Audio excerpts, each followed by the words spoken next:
In this guide, I'm going to show you how you can take cover here in GTA 5 or GTA 5 Online.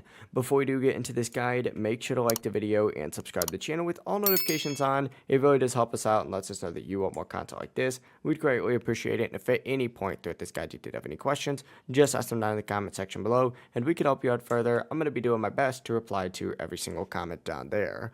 Now, obviously, you can't do this in an apartment right now, but for whatever reason, there's some guy in my lobby that is hacking and just blowing everybody up. So we're in, the safety of this apartment. Essentially, all you got to do though on console is press the right bumper, and you'll immediately go ahead and take cover. If you're on PC though, just go ahead and press Q and you'll take cover instantly. Now, if you do want to change this key, you're able to. You just gotta pause your game and go ahead and go into your settings. From here, go into your key bindings and you can adjust it in the take cover option.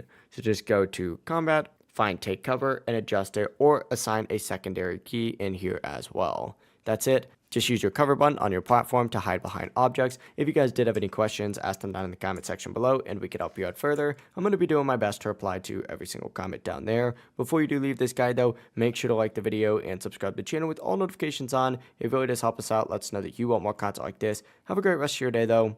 Peace.